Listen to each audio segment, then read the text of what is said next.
નમસ્કાર દર્શક મિત્રો, પાટનગર નેટવર્ક ન્યૂઝમાં આપનું હાર્દિક સ્વાગત છે. હું છું આપની સાથે રોહિત નાયણી. પાટનગર નેટવર્ક ન્યૂઝની ખાસ પેશકશ કોણ મારશે બાજી અત્રે પ્રસ્તુત કરી રહ્યા છીએ. સ્થાનિક સ્વરાજની ચૂંટણીમાં ઈવીએમના સૌ ઉમેદવારોના ભાવિ સીલ થયા છે. ગણતરીના કલાકોમાં જ આ ઈવીએમ મશીનો ખુલવાની તૈયારી છે. ત્યારે પાટનગર નેટવર્ક ન્યૂઝ લઈને આવ્યું છે કોણ મારશે બાજી.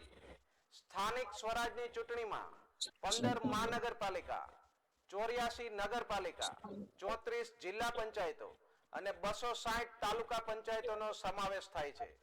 કુલ 731 બેઠકો પર ઉમેદવારો બિનહરીફ થયા છે, જે અત્યાર સુધીના ગુજરાતના ઇતિહાસમાં સૌથી વધારે બિનહરીફનો આંકડો જોવા મળે છે. જ્યારે બાકીના 9000 થી વધુ બેઠકો માટે સીધી ટક્કર જોવા મળી છે. હવે 25000 થી વધુ ઉમેદવારોનું ભાવિ ઈવીએમમાં કેદ થઈ ચૂક્યું છે. ત્યારે અત્રે પ્રસ્તુત કરી રહ્યા છીએ કોણ મારશે બાજી.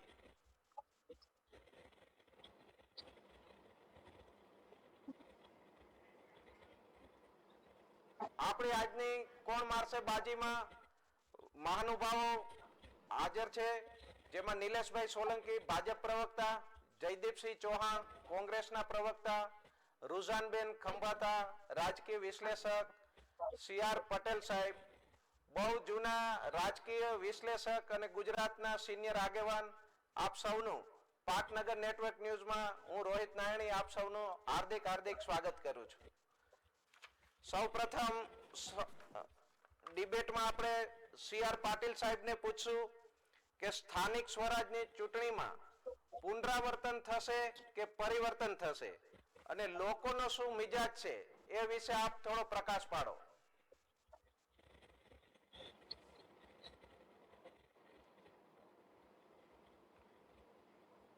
સીઆર પટેલ સાહેબ.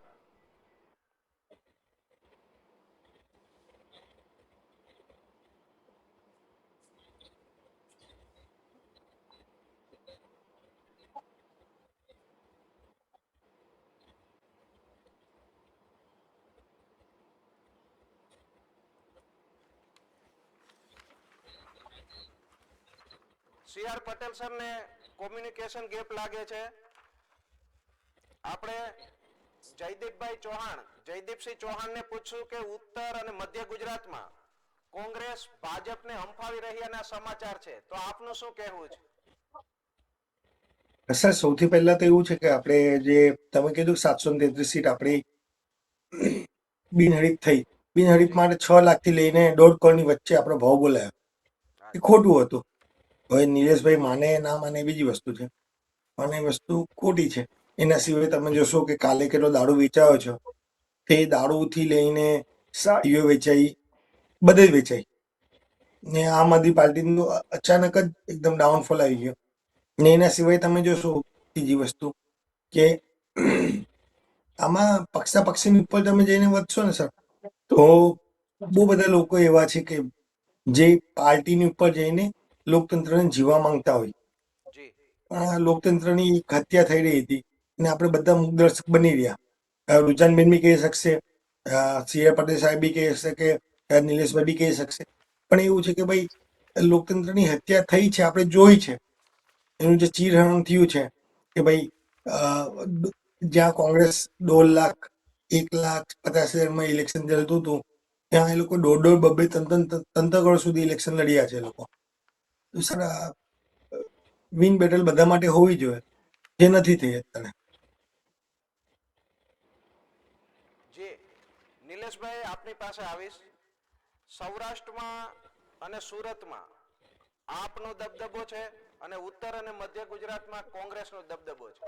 આ બધા દબદબા વચ્ચે એક સર્વે એક્ઝિટ પોલનો તારણ એ આવી રહ્યો છે કે કેસરીઓ છવાઈ રહેશે. અમુક જગ્યાએ કોંગ્રેસ કે આપ ટક્કર આપી રહ્યા છે, પરંતુ સમૂહનો અંતમાં જોઈએ તો કેસરીઓ છવાઈ રહેશે. તો આ અંગે આપનું શું કહેવું છે? રોહિતભાઈ, સમગ્ર ગુજરાતમાં સૌરાષ્ટ્ર અને સુરતની આપે વાત કરી, તો જે રીતે અમારા જે પેજ પ્રમુખોથી માંડીને જે કાર્યકર્તાઓ અને જે ઉમેદવારો આટલી ગરમીમાં સવાર સાંજ જે રાઉન્ડ લોકો વચ્ચે ગયા છે. આ ભારતીય જનતા પાર્ટીની સરકાર જે કરેલા રિપોર્ટ કાર્ડ લઈને ગયેલા છે, તો હું માનું ત્યાં સુધી 736 ની લીડ સાથે ઈવીએમ ખુલશે અને બધી જ જગ્યાએ જે વિકાસના કામો કરેલા છે સમગ્ર ગુજરાતમાં, તો માત્ર કમળ એ ઈવીએમ માંથી નીકળશે અને જનતાએ ખૂબ જ ખોબલે ને ખોબલે મત આપ્યા છે ભારતીય જનતા પાર્ટીના ટ્રિપલ એન્જિનની સરકારે. અને જે રીતે જે કામો અમારા વેગવંતા થઈ રહ્યા છે કે આજે ગુજરાત સમગ્ર વિશ્વમાં એક નામાંકિત થઈ ગયું છે. એનું ઉત્તમ ઉદાહરણ છે કે અમદાવાદમાં સૌથી મોટો રિવરફ્રન્ટ હોય, સૌથી મોટું સ્ટેચ્યુ હોય, સૌથી મોટો સ્ટેડિયમ હોય, કે આ રીતના હવે અમદાવાદ એટલે ગુજરાત આપણે કહી શકાય કે કોમનવેલ્થ ગેમની પણ મેજબાની કરશે. એટલે ખૂબ જ સારી એવી વસ્તુ છે કે આ માત્ર ડેવલપમેન્ટ કરેલું હોય, ઇન્ફ્રાસ્ટ્રક્ચર કરેલું હોય, વિકાસની રાજનીતિ કરેલી હોય. કોંગ્રેસ તો આમાં ક્યાંય કોઈ જગ્યાએ મને કોમ્પિટિશનમાં દેખાતું નથી. ખૂબ સારું છે કે આ વખતે એમને કહ્યું કે ભાઈ લોકશાહી ક્યાંય છે નહીં આ તે. તો જે ઇલેક્શનમાં પ્રધાનમંત્રીને આતંકવાદી કહેવામાં આવ્યા હોય, ગુજરાતને અભણ કયા હોય, ઘૂસણખોર કયા હોય, તો આ લોકશાહી જ છે ને, કે તમે પ્રધાનમંત્રીના કંઈ પણ બોલી શકો છો એ રાજકારણના રોટલા શીખવા માટે, અને પછી તમે સાંજે 24 કલાકમાં યુટર્ન લઈને માફી માંગો છો. એવું તો નથી કે ભાઈ જેલમાં નાખી દેતા હતા, નસબંધી કરી દેતા હતા, વિપક્ષોને ખતી દેતા હતા. આ એવું વાતાવરણ તો છે નહીં. અને આ ગુજરાતે જોયું છે કે 25 થી 30 વર્ષમાં રોહિતભાઈ જે સ્ટેબિલિટી રાજકીય આપી છે, જે સ્ટેબિલિટી ઇન્વેસ્ટમેન્ટ માટે આપ્યું છે, જે વાતાવરણ જે કહી શકાય કે રોજગાર, ધંધા, નોકરીઓ, સ્કૂલો, કોલેજો, તો આ બતાવે છે કે આ સરકારે જે રીતે શાંતિ સ્થાપિત કરી છે, લો એન્ડ ઓર્ડરમાં જે રીતે જે મહત્વના કામો કરેલા છે, આ દેખાઈ આવે છે. ને લોકો આજે ભારતીય જનતા પાર્ટીની સાથે છે, સીધા સંપર્કમાં છે, મેન ટુ મેન કાર્યકર્તાઓ સાથે મળે છે. તો આ બતાવે છે કે ભાઈ 12 માસ 24/7 સાથે રહેનાર આ કોર્પોરેટરો છે, આ ધારાસભ્ય છે, એમપી છે, આ તો આના માટે જે કહી શકાય કે 30 વર્ષથી કેમ કોંગ્રેસ ઘરે બેઠી છે, કેમ દેખાતી નથી, તો આનું ઉત્તમ ઉદાહરણ છે કે લોકો વચ્ચે રહીએ છીએ. 100 કામમાંથી 95 કામ કર્યા હોય, 5 કામ ના થતા હોય તો સ્વાભાવિક છે, લોકોનો આક્રોશ હોય, લોકોનો વિશ્વાસ એ થતો હોય, પણ જેની ઉપર વધારે સ્નેહ હોય એની ઉપર જ આપણે ગુસ્સો કરતા હોય. તો એક આ પારિવારિક જ કહી શકાય કે આજે ગુજરાતની જનતા સાથે ભારતીય જનતા પાર્ટીની સરકારના તંત્રના કાર્યકર્તાઓ સીધા જોડાયેલા છે. એટલે વિપક્ષને તો વિપક્ષનો સિમ્બોલ પણ મળ્યો નથી.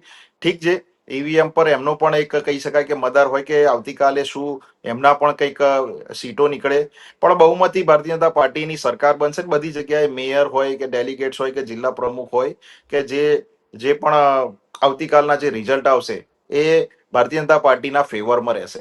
જી રુઝાનબેન, હું આપની પાસે આવીશ. 2021માં મહાનગરપાલિકાઓમાં 46.8% મતદાન થયેલું. તાજેતરમાં 55.19% મતદાન થયું. નગરપાલિકા, અર્બન વિસ્તાર. આજે પશ્ચિમ બંગાળ છે, તમિલનાડુ છે, ત્યાં બમ્પર મતદાન થાય છે. અહીંયા ત્રણેય પક્ષના પક્ષો તરફથી ખૂબ જોર આપવામાં આવે છે, રેલીઓ, શોબાજી, પરંતુ મતદારોમાં નિરસતા કેમ છે? મતદાનનો રેશિયો વધતો કેમ નથી?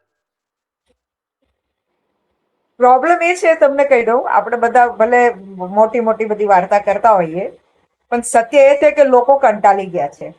લોકો બધી પોલિટિકલ પાર્ટીઓ જોડે કંટાળી ગયા છે. કેમ? કારણ કે જે બી પોલિટિકલ પાર્ટી આવે છે, ફર્સ્ટ ટેન્યુઅર તો સારું કામ કરે છે, એમાં કોઈ ડાઉટ જ નથી. પણ પછી ઓનવર્ડ એ લોકોને બી લાગે છે કે ભાઈ ચલો ને હવે તો શું કહેવાય, અમને ખોબલે ને ખોબલે વોટ મળે છે, એટલે અમે અમારી મનમાની ચાલુ કરશું. હવે મનમાની ચાલુ કરવામાં એ લોકો એવું કરે કે પછી કઈ બી એ લોકોથી ભૂલ એ કરે, ખોટા ડિસિઝન લેવાય કે કઈ બી થાય તો જૂના જોડે કમ્પેર કરે કે એ લોકો તો આવું કર્યું તો અમે એના કરતા સારા.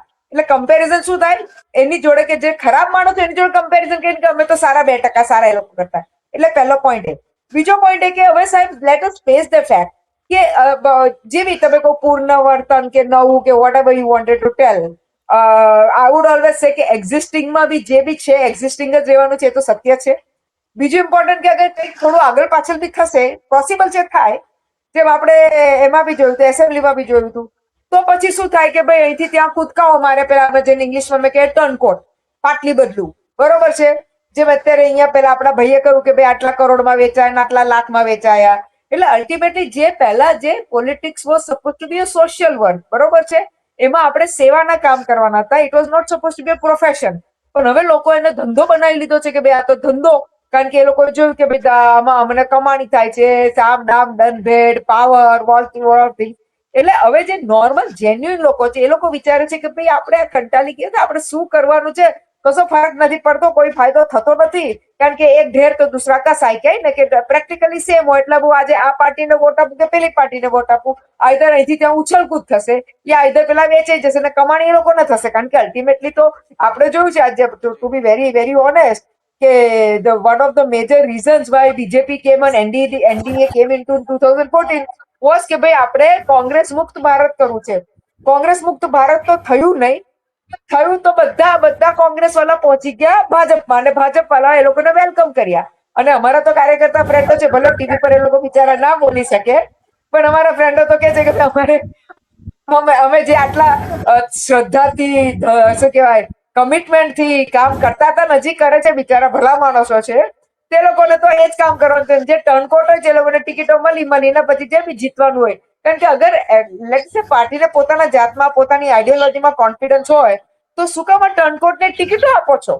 તમને એક્ઝામ્પલ આપું કે મારે એક્ઝામ્પલ આપવાની જરૂર નથી, ઘણા એક્ઝામ્પલો છે અત્યારે તો કે તમે ટિકિટો શું કામ એ લોકોના બચ્ચા પાર્ટીમાં તો એકવાર લઈ લીધા, પણ તમે કહો છો કે તમારો આટલું સ્ટ્રોંગ નેતૃત્વ છે, ડબલ એન્જિન ટ્રિપલ એન્જિન આ તે ઢાંકણું પૂછડું 27 ચીજ તમે ગણાઈ લેશો, તો why are you taking this ટર્નકોટ્સ?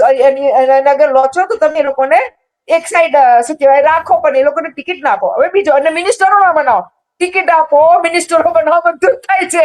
એટલે કહેવાનો પોઈન્ટ એ છે કે આવી હાલત છે, એટલે લોકો હવે લેટ મી કટ પછી નેક્સ્ટમાં લઈશ, પણ શોર્ટ ઓફ લોંગ મારે એમ કેવું છે તો બી હું આજે કહેવા માંગુ છું બધાને કે વોટિંગ તો પતી ગયું છે, કઈ વાતો નહીં, પણ તમારે વોટ, જેમ કે તમે જે કહ્યું ને કે પર્સન્ટેજ ઓછો, આપણું અમદાવાદની જ વાત કરો ને સાહેબ, અમદાવાદમાં 34% વોટિંગ થયું છે. શરમ આવી જોઈએ આપણને કે અમદાવાદ જેવા તો બધી વાર્તા, અહીંયા આટલી બધી ટીવી ચેનલો, આટલા બધા ડિબેટો ચાલે, ભમ બધા વાર્તા કરતા હોય, પણ વોટિંગ થયું ખાલી 34%.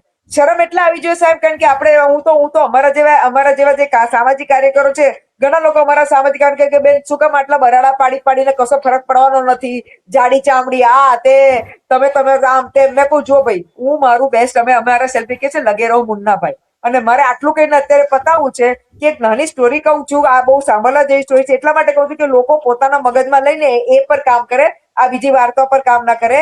કે જંગલમાં આગ લગી હતી ત્યારે ચકલીએ પોતાની ચાંચમાં પાણી લઈને આગને બુઝાવવાની કોશિશ કરતી હતી, તો બીજા બધા જનાવરો હસ્યા એની પર કે ભાઈ ચકલી તું કરે છે શું, આગ લાગી છે, તું તે આગ લગાઈ નથી, સાચી વાત છે, જેને લગાઈ એ તો ભાગી ગયો, હવે તું બી ભાગી જા ને તારી જાન બચાય. ત્યારે ચકલીએ કહ્યું કે ના હું નહીં ભાગીશ, હું જેટલું બને હું આ ભલે આગમાં હોમાઈ જઈશ, પણ હું બચાવવાની કોશિશ કરીશ, તાકી જ્યારે લોકો એ તો જોશે કે એટલીસ્ટ એક ચકલીએ કોશિશ તો કરી.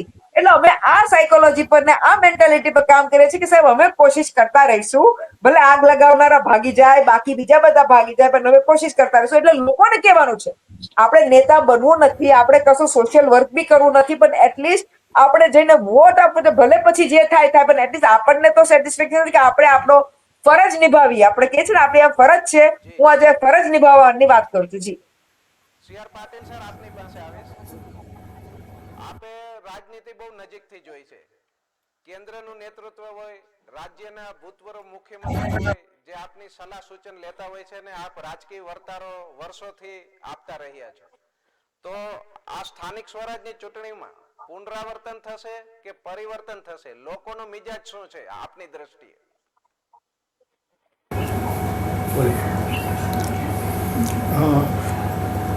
તો હું સૌથી પ્રથમ વખત બોલું છું રોહિતભાઈ. મારા જેવા 80 વર્ષની ઉંમરે મને તમે બોલાવ્યો એ બદલ હું તમારો આભારી છું. અને મને પણ એમ થાય કે 80 વર્ષના વૃદ્ધ માણસ પાસેથી મારે શું સંદેશો આપવાનો. સ્થાનિક સ્વરાજ્યની ચૂંટણીઓને મેં દરેક જિલ્લાની ચૂંટણીઓને બારીકાઈથી મેં અભ્યાસ કર્યો.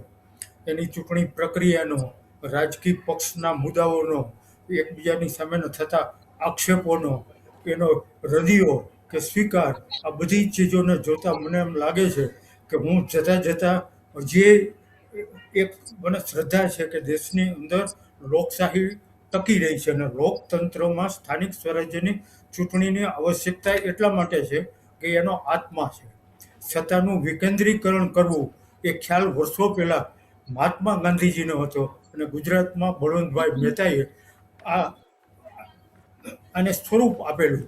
કે છતાં સ્થાનિક લોકો પાસે રહે. એમ કોર્પોરેશનની ચૂંટણી હોય, જિલ્લા પંચાયતની ચૂંટણી હોય, તાલુકા પંચાયતની ચૂંટણી હોય, નગરપાલિકાની ચૂંટણી હોય, આ બધા જે હોદ્દેદારો જે છે એ હોદ્દેદારોની એક ફરજ છે કે તમને તમારામાં મૂકેલા વિશ્વાસનું તમે લોકોને પરત શું આપો છો. લોકો તમને મત આપીને તમને મોટા બનાવ્યા, હવે તમારી ફરજ છે કે તમે એમને શું આપો છો.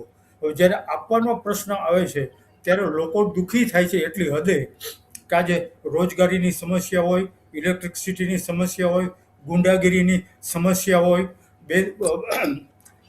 રોજગારીની સમસ્યા હોય, નોકરીની સમસ્યા હોય, સર્ટિફિકેટ કે એનઓસી લેવાની સમસ્યાના એટલી બધી સમસ્યાઓ ભેગી થઈ ગઈ કે આપણે એમ લાગે છે કે આ સમસ્યાનો ઢગલો જો કરવામાં આવે તો આનો ઉકેલ ક્યારે આવશે. ઠીક છે, નિલેશભાઈ સોલંકીએ બીજેપીની વાતને, એને કરેલી કામગીરીઓ નીચેથી માંડીને ઉપર સુધીમાં એના જે મુદ્દાઓ કીધા એ મેં સાંભળ્યા, સારી પ્રમાણમાં એને સારી વાત કરી. આમ છતાંય સરકારની પણ એક મર્યાદા હોય, કોર્પોરેટરની પણ એક મર્યાદા હોય, જિલ્લા પંચાયતના પ્રમુખ કે એના હોદ્દેદારોની પણ એક મર્યાદા હોય છે. પણ એ મર્યાદાનું વારે વારે ઉલ્લંઘન થાય છે ત્યારે રાજકીય નેતાઓ બેરા થઈ જાય છે. સૌથી મોટું કમનસીબ ઘટના બનતી હોય તો એ વખતે બેરા થઈ જાય છે. એને સાંભળવું જોઈએ કે પ્રજાનો આક્રોશ શું છે, એની માગણી શું છે અને શા માટે માગણી છે. એ માગણીમાં કેટલું તથ્ય છે. તથ્ય હોય ઓછા અટકું હોઈ શકે, પણ કમસે કમ ઉશ્કેરાટ જ્યારે આવે છે ત્યારે ડાયલ્યુટ કરવાની જવાબદારી શું તમારી નથી? આ એક મહત્વનો પ્રશ્ન છે. અને હું સબ્જેક્ટ ટુ, આમ તો મને જુદા જુદા સબ્જેક્ટ ઉપર આખા ગુજરાતનું નેટવર્ક મેં મારા જાહેર જીવનમાં કરેલું છે. આખા ગુજરાત તો ભાગ્યે જ એવો જિલ્લો કે તાલુકો હોય કે જ્યાં આજે મારી ઓળખાણ ના હોય. મને એમ લાગે છે કે ખબરની હું અત્યંત નજીક હોવા છતાંય હજી આ સ્ટેમિના ધરાવું છું, આ સંબંધ ધરાવું છું, આ વિચાર ધરાવું છું. વિચારોની આપણે હું સતત વાપીથી સોમનાથ સુધી આ આપણે ચાલુ રાખું છું. હવે એજની પણ એક મર્યાદા હોય, યાદશક્તિની મર્યાદા હોય, પછી બોલવાની મર્યાદા હોય. હવે યુવાન પેઢીને ન પણ ગમે. હવે એક વિભાજન થઈ ગયું છે, પ્રજાની વચ્ચે વિભાજન છે. એક બુઝુર્ગ વર્ગ, એક એને કોઈ પૂછતું નથી, એની અવગણના નથી થતી, પણ એ જાતે એમ માને છે કે અમારી અવગણના થાય, અમારી પાસે રિટાયરમેન્ટ છે, કંઈ કામગીરી નથી. એ જાતે પોતે નક્કી કરી લીધેલું. બીજો છે યુવા વર્ગ. યુવા વર્ગ છે એક જબરજસ્ત ક્રાંતિના હવામાનમાં એને વિશ્વભરના બનાવોની નોંધ રોજે રોજ લે છે. એ નોંધની અસરોની ચર્ચા કરે છે. જાહેર જીવનમાં એને કેવી રીતે મૂકવું, આ બધી જ વાતો એ કરે છે. અને બીજું છે સ્ત્રીઓ. હમણાં અનામત સ્ત્રીને અનામત અંગેનું બિલ, સીમાંકનની સાથેનું બિલ છે, રિજેક્ટ થયું. આમ જોવું તો આ બિલ પાસ થવું જરૂરી હતું, નથી થઈ શક્યું.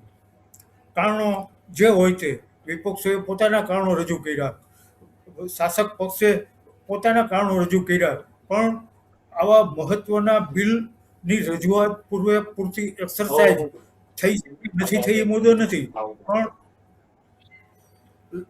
પણ આ એક સત્ય વસ્તુ છે. હવે એક નાનકડી વાત માટે મુખ્યમંત્રીને દોડવું પડે, નાયબ મુખ્યમંત્રીને દોડવું પડે, અન્ય મંત્રીઓને દોડવું પડે. એ હજી આપણી પરિપક્વ લોકશાહી માટે એક મોટો પડકાર આપણી સામે ઊભો છે. જો આને આપણે રોકશું નહીં તો આપણી સામે આ ગંભીર સમસ્યા આવતા દિવસોમાં એક મહાદળ દાવીને ઊભો રહેશે, એવું હું ચોક્કસપણે માનું છું. પટેલ સાહેબ, આપની પાસે હું પાછો ફરીવાર આવું છું.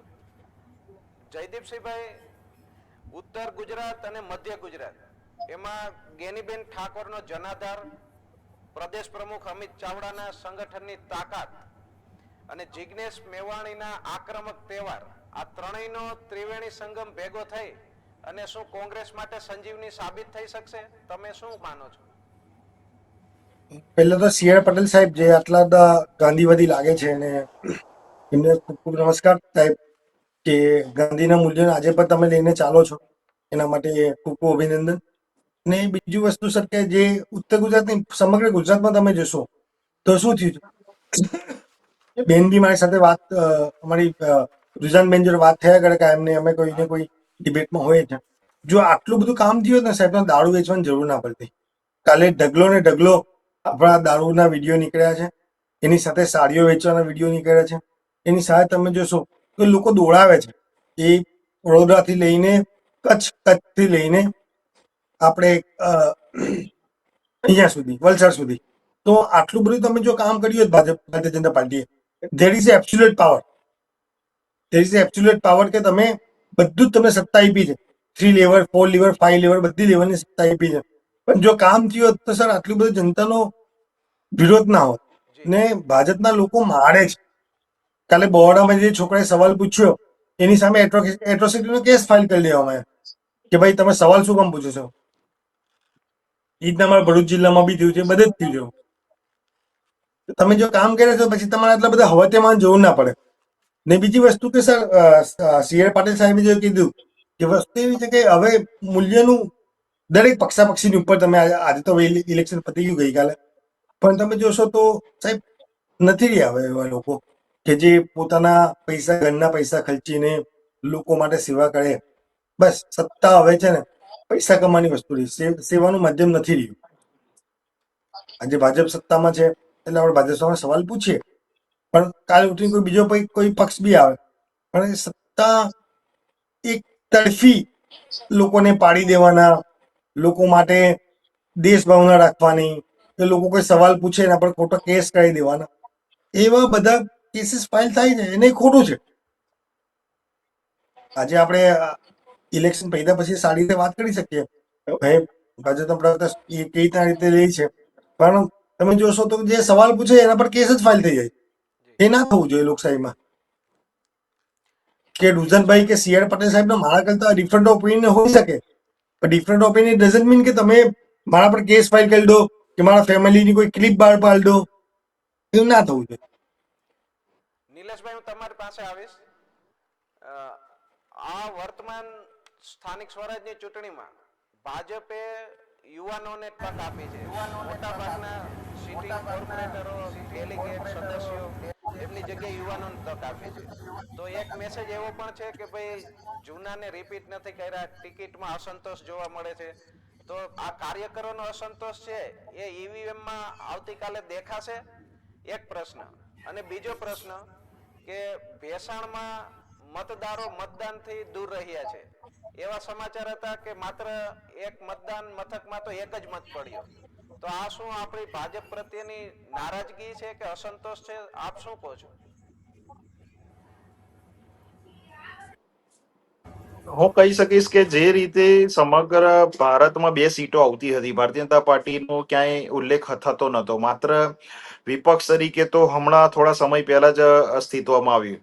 પણ અમારી પાર્ટીના જે કહી શકાય પાયાના કે જે સંઘના દીપકથી માંડીને ભારતીય જનતા પાર્ટીના કમળ સુધીની અમારી જે યાત્રાઓ રહી, કે જે રીતે અમારા જે પાર્ટીના પાયાના વિચારો હતા કે ભાઈ રામ મંદિર બનાવો, 370 હટાવી, કોમન સિવિલ કોડ લાવો, તો આ બધા અમારા જે હતા એ રાષ્ટ્ર નિર્માણ માટે અને સામાન્ય વ્યક્તિને ધ્યાનમાં રાખીને આ બધા નિયમો અમારી પાર્ટીના હતા.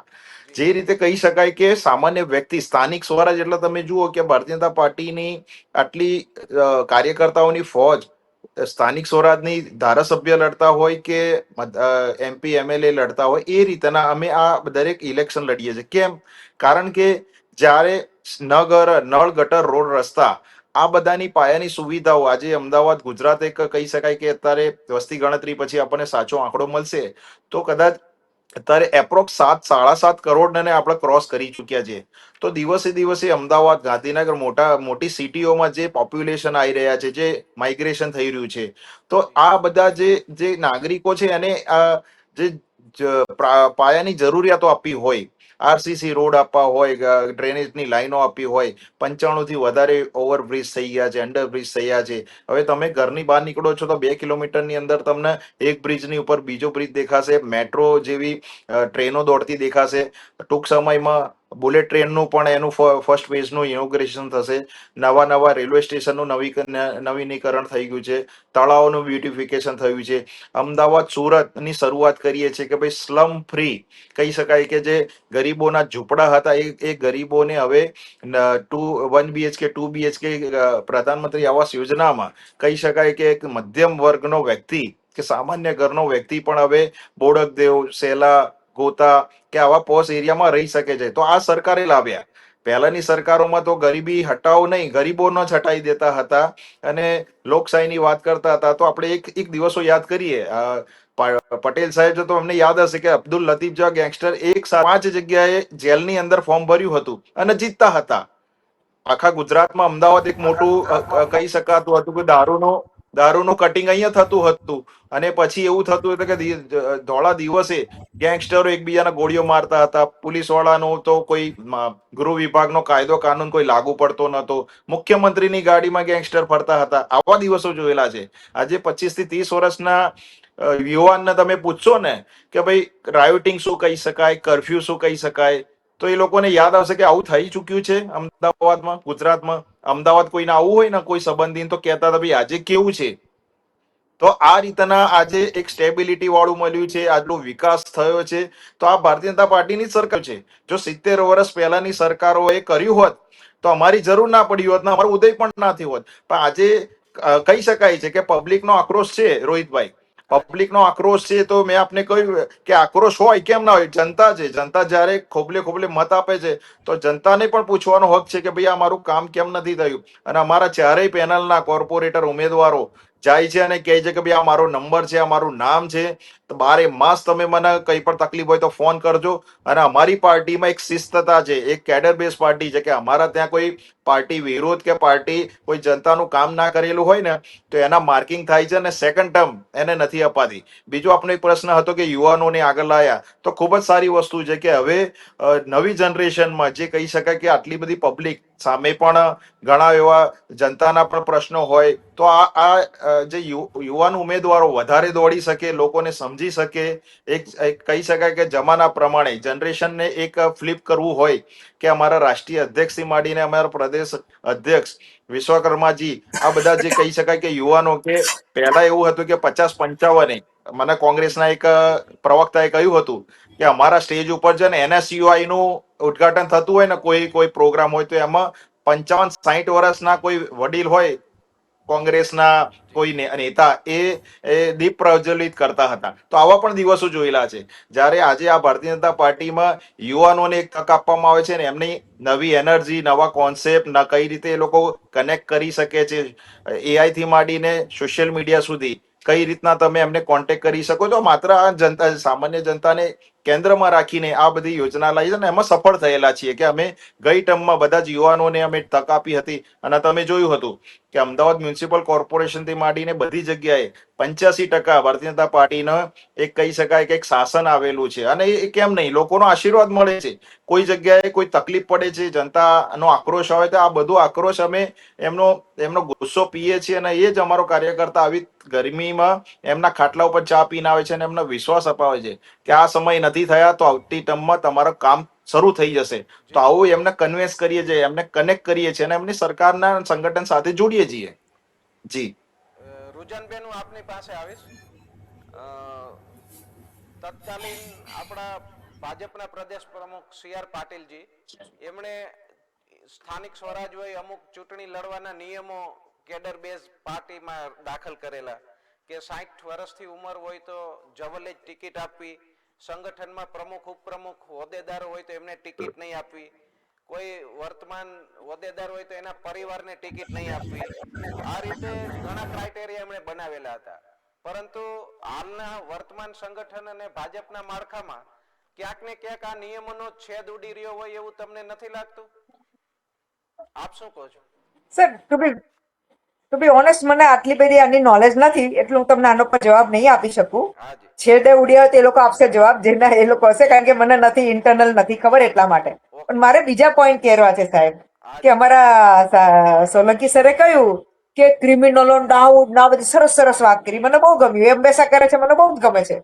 પણ મારે એટલો સિમ્પલ સવાલ પૂછી લેવો છે કે 4 ટાઈમ નાના બાળકોની સ્કૂલમાં બોમ્બ અને પછી હાઈકોર્ટ તો ચાલે એ તો અલગ, હજી 1 કે 2 વાર કોર્ટોમાં આવ્યું છે અલગ છે, પણ 4 વાર બાળકોની સ્કૂલોમાં બોમ્બની પેલી અત્યારે તો શું કહેવાય ધમકીઓ આવી છે, પકડાયા હજી કોઈ નથી. એટલે ડાઉટ બાઉટ પકડાઈ ગયા પણ હજી આ લોકો નથી પકડાતા, એનું મને હજી ગણિત નથી ખબર પડતું. અને પછી કહો છો કે આપણે શું પેલું પેલું પેલું શું હતું રમખાણો હતા. હું ના નહીં પાડું, પણ હવે પૂરા ઇન્ડિયામાં રમખાણો નથી, કારણ કે આખું જે ટેરરિસ્ટ રમખાણોનું સ્ટ્રક્ચર કેવાય એ સ્ટ્રક્ચર બદલાઈ ગયું છે. જેમ પહેલા વોર ટેન્ક સાથે થતી હતી, હવે ડ્રોન સાથે વોર થાય છે. એક્ઝામ્પલ આપવા માંગુ છું. વોર તો થઈ છે, એવું નથી વોર અટકી ગઈ છે, ટેન્ક સાથે થતી પેલા ડ્રોન સાથે થાય છે. એટલે જે અત્યારે પેલું બધું જે જે પેલા ડાઉટ ટાઈપ થતું હતું, હવે સ્કૂલ કોલેજોમાં નાના નાના બાળકો ગભરાય છે અને મા બાપો ગભરાય છે. અમે પોતે દોડીએ છીએ લેવા, એટલે મને ખબર બી છે, હું બી ગઈ છું લેવા દોડીને મારા નેવ્યુને, એટલે મને ખબર છે. એટલે કહેવાનો પોઈન્ટ એ છે કે વાર્તા કરવી બહુ ઈઝી છે, પણ સત્ય આ છે એ લોકો પકડાયા નથી. બીજો પોઈન્ટ, હવે ઇમ્પોર્ટન્ટ પોઈન્ટ, કે અગર તમે જ કહો છો કે અમારે બધું બહુ એમ સારું ને શિસ્ત આમ કામ ને તેમ કામ, તો કેમ રિપીટ 35 લોકો થયા છે?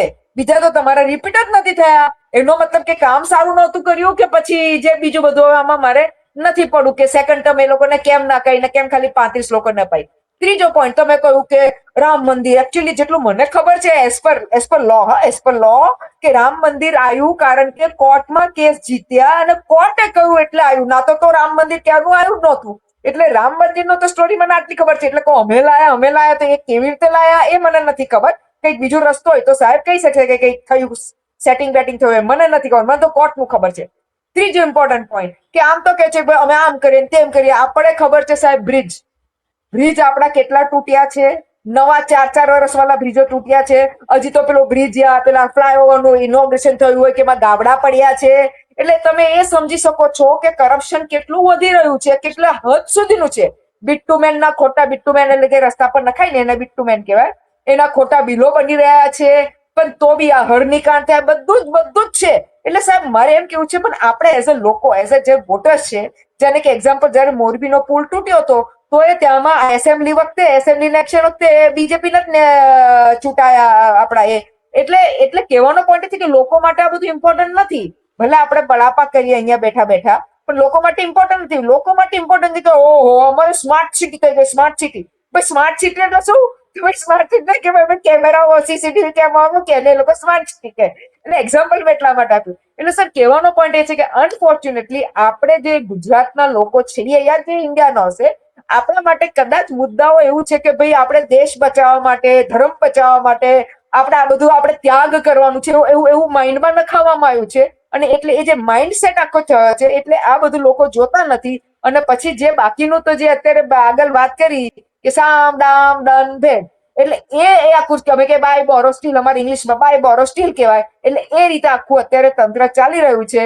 અને અત્યારે આપણે જોવા જઈએ તો શું કહેવાય, તમે પછી કહો કે વોટિંગ કરવા, હું તો હજી કહું છું લોકો વોટ કરવા જવું જ જોઈએ, એમાં કોઈ ડાઉટ નથી. પણ ધીઝ આર ધ રીઝન્સ. એટલે આપણે બધાને કન્વિન્સ કરવા પડશે, કોન્ફિડન્સ આપવો પડશે કે ના તમારો ધર્મને ફરજ છે, it also holds a value. એટલે એ કામ હવે વધારે પડતું એનો ફોકસ ઇલેક્શન કમિશને કરવો જોઈએ. પણ હવે એ બી એની અલગ સ્ટોરી છે. જી સીઆર પાટીલ સર પાસે આવીશ. સીઆર સાહેબ, સુરતમાં જે ટ્રેન્ડ નક્કી થાય છે અત્યાર સુધીના ગુજરાતના ઇતિહાસના રાજકારણમાં, કે સુરત જે ટ્રેન્ડ નક્કી થાય એ સૌરાષ્ટ્રમાં હોય છે. સુરત અને સૌરાષ્ટ્ર બે ધરી ભેગી થાય એટલે ગુજરાતનું રાજકારણ આકાર પામતું હોય છે. ગોપાલ ઇટાલિયાના શબ્દોમાં કહીએ તો 2021માં 27 સીટ આમ આદમીને કોર્પોરેશનમાં આવેલી સુરતમાં, તો સુરત વાળી થઈ. એ મેસેજ સૌરાષ્ટ્રમાં ગયો એટલે વિસાવદર વાળી થઈ. અને હવે ગોપાલ ઇટાલિયા એવું કહે છે કે હવે સુરતમાં મેયર વાળી થશે. આમ આદમી પાર્ટીના ગોપાલ ઇટાલિયા અને મનોજ સોરઠિયા એ નગરપાલિકાનો 80 સીટનો વર્તારો માને છે. જ્યારે બીજી બાજુ ભાજપના કેન્દ્રીય જળશક્તિ મંત્રી સીઆર પાટીલજી, એનો એવો દાવો છે કે જે ગત ટર્મમાં 27 સીટ આવી, 27 સીટ પણ આવી આમ આદમીને મુશ્કેલ છે. આજે આટલું બધું વાતાવરણ ભાજપ તરફી છે, તો આખા ગુજરાતમાં સ્થાનિક સ્વરાજની ચૂંટણી લડાઈ રહી છે, તો એકમાત્ર સુરત ઉપર જ ભાજપની તમામ તાકાત કેમ લાગી? આજે કેન્દ્રીય મંત્રી મનસુખ માંડવિયાને પાટીદારનો ને ભાજપનો સંબંધ નાભી ને નાળીનો યાદ શું કામે કરાવવો પડ્યો? એટલે સુરત વાળી વિસાવદર વાળી થાશે કે તમે શું માનો છો?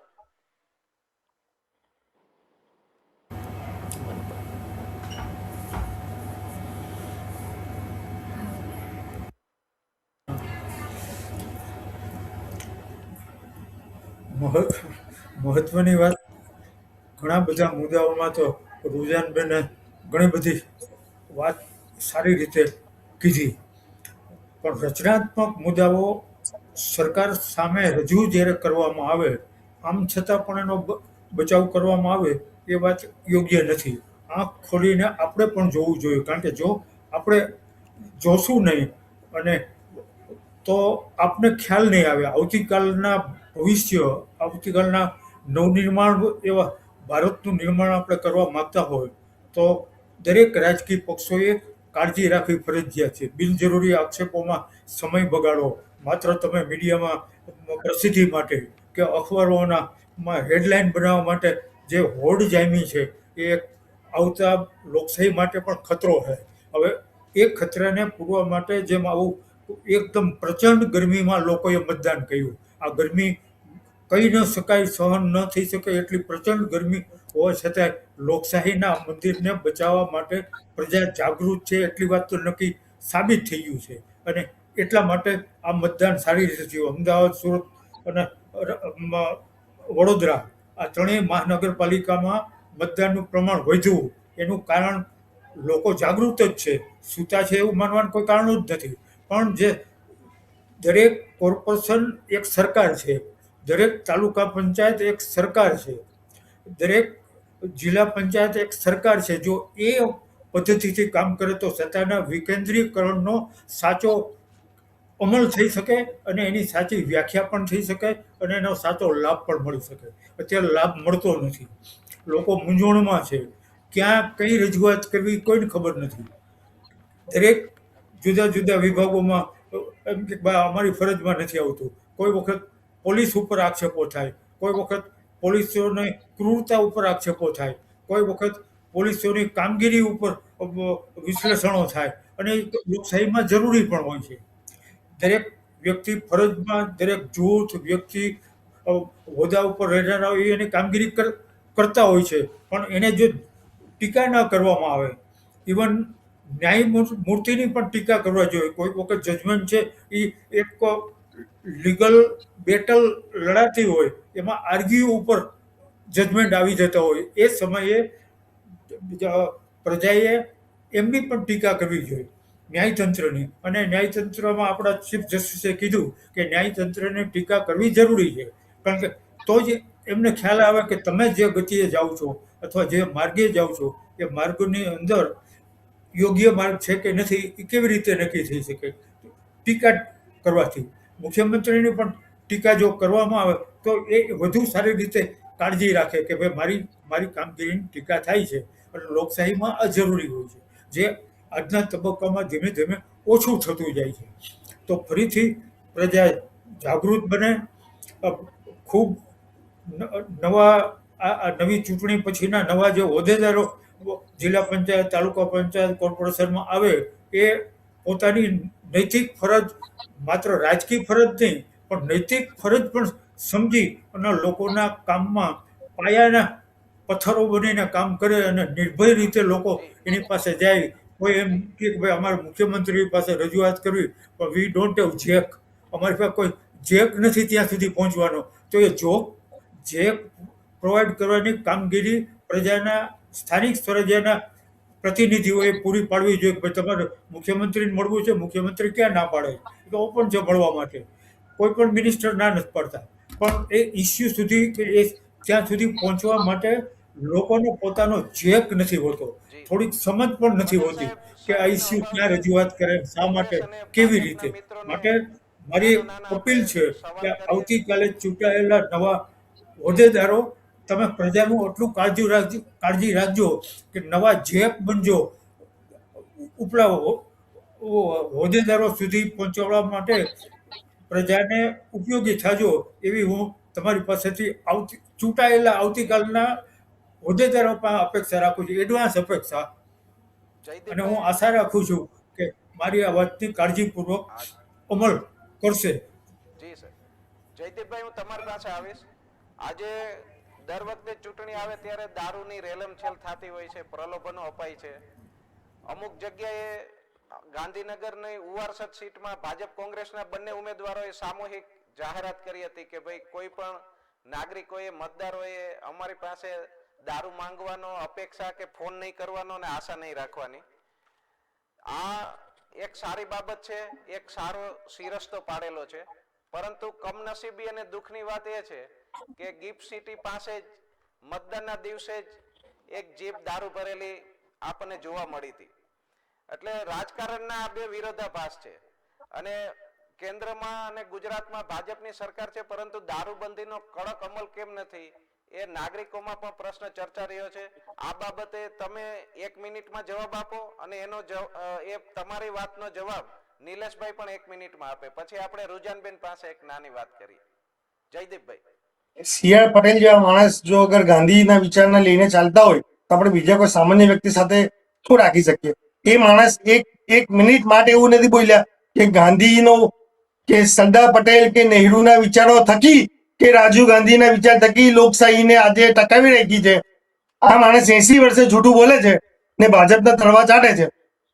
ને આ મારે 80 વર્ષના મારા દાદાની ઉંમરના વ્યક્તિને આટલું બોલવાનું આવે એટલે આ શરમજનક વાત છે કે તમે એક વખત રાજીવ ગાંધીનું નામ ના લઈ શક્યા કે 33% જે અનામત આપી તમને એ દારૂ માટે તમે એક વસ્તુ ના બોલી શક્યા. આજે રેલમછેલ થાય છે, દારૂની ડ્રગ્સની રેલમછેલ થાય છે. એ નિલેશભાઈ માને કે રૂઝનબેન માને એ સી.આર. પટેલ સાહેબ માને ના માને વસ્તુ અલગ છે. આપણે બેસેલા દરેક વિસ્તારના 2 કિલોમીટરની અંદર દારૂ મળે છે એટલે મળે.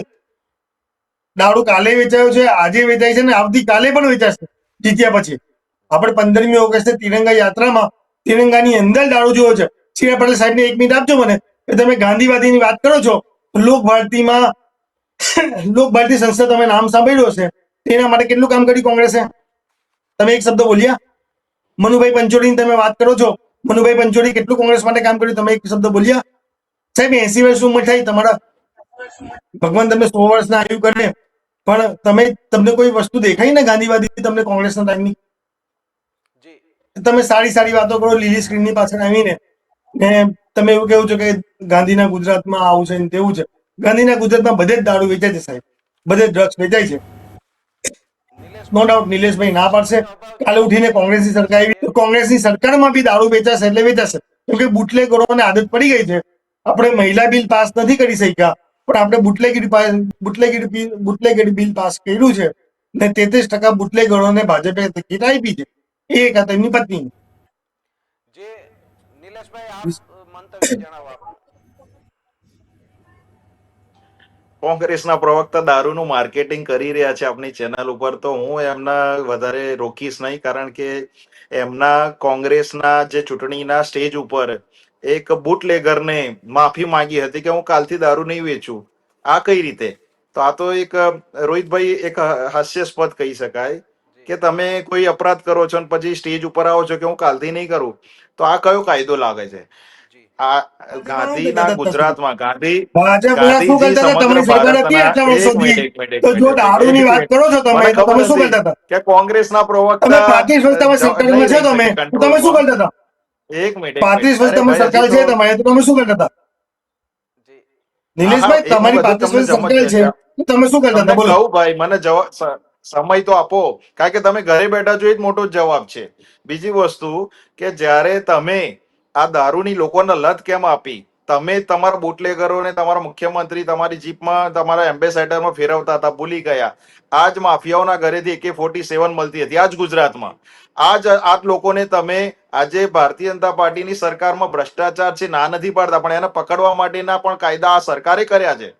આ જ રીતે જે કહી શકાય જે આબકારી નીતિ છે કે જે લો એન્ડ ઓર્ડર છે, આ ભારતીય જનતા પાર્ટીની સરકાર જે કરી રહી છે ને, તો તમે હિમાચલમાં નહીં કરી શકો કે કેરળમાં નહીં કરી શકો.